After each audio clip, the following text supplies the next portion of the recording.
Hi friends, this is Aman and welcome back to my YouTube channel. So let's see important levels for Nifty, Bank Nifty and the stocks you can trade. So if you see the chart of Bank Nifty, yesterday we had discussed if Bank Nifty opens below 35,500, then Bank Nifty can become negative and it can go till 35,300, 35,200.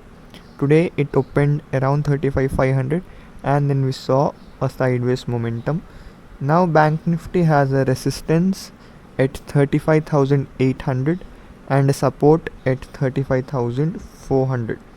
So in this range Bank Nifty will remain sideways.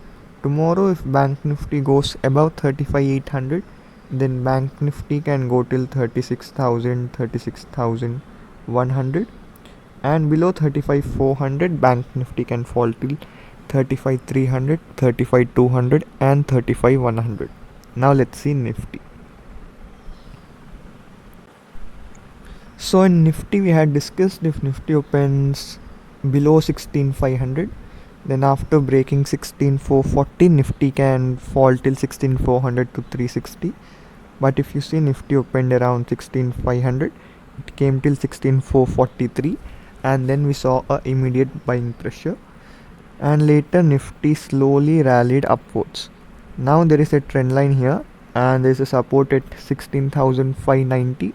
So tomorrow if Nifty goes below 16,590 or if it opens below 16,590, then Nifty can remain negative and can fall till 16,550, 16,500 and 16,440.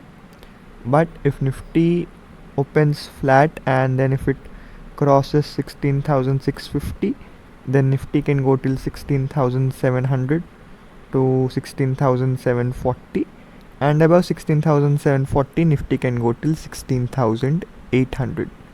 Now let's see our today's stock. So our today's stock is Mindtree, and IT sector was underperforming markets from last few weeks, and if you see we saw selling pressure here and there was a resistance around 3,000, and from last 3 days Mindtree is trading sideways and today it has closed above the high of previous two candles. So you can buy Mindtree above 3085. The next resistance is around 3170. So 3170 will be your target and you will have to place a stop loss at 3020. So that's all for today's video. If you liked my video, please share it and also subscribe to the channel. Thank you.